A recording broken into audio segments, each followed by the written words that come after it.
Welcome back to Tipping Point. I'm your host, Kara McKinney. Looking for Christmas gift ideas? How about helping out the children of parents or other loved ones who are political prisoners because of January 6th? Adam Johnson, also known as the Lectern guy for his cheeky picture inside the U.S. Capitol holding the then House Speaker Nancy Pelosi's podium, is now handcrafting replica lecterns with his silhouette on them, with the words, "Take a stand," engraved onto it, which, get it? Take a stand as in take the stand, the lectern, or take a stand for the right thing. I love it. I think it's really clever. Now, included with the lectern is an autographed photo and handwritten thank you letter from the Lectern guy himself. These lecterns will go up for auction to the highest bidder, with all the proceeds going toward charity for the children affected by January 6th. The first auction, held at the online website Charity Auctions Today, just ended yesterday, with the highest bidder putting down $1,150.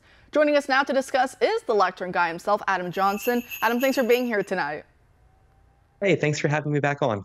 Great. So explain for us the charity aspect of this auction when it comes to these children affected by January 6th. Well, I am not allowed to profit in any way whatsoever because of my plea deal. So I got a hold of the AUSA and I said, hey, it's not about the money. What I'd love to do, though, is take these works of art and see if I can't raise some money for some kids. These kids had nothing to do with what happened on January 6th. These families had nothing to do with it. Other people made decisions, but they're still suffering. So I thought, what better way to help these kids out than to get these things auctioned off and raise some money for them for Christmas?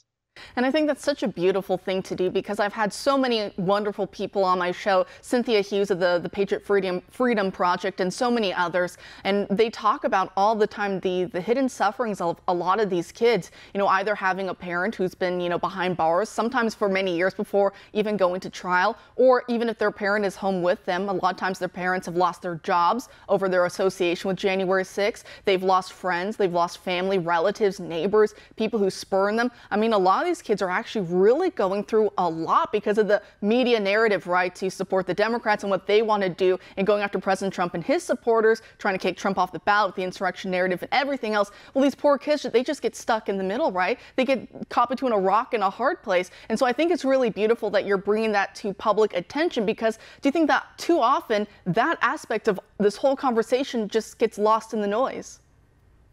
Absolutely. And I think as conservatives, whether you agree with January 6th and why it happened, why it occurred, whether you're very much against it, whether you're never Trumper, these kids are your voting block 10, 20 years from now. And it's important that we support these families, let them know that we are there for them.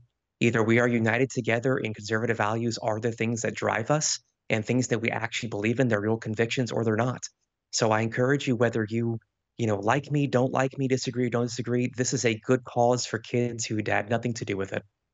And it's the Christmas season. It's the time, the spirit of charity and giving, right, in the name of our Lord. So I also wanted to ask you, these are handcrafted. Do you have a background in what would it be? Wood shop craftsmanship? Explain for us how you actually make these lecterns.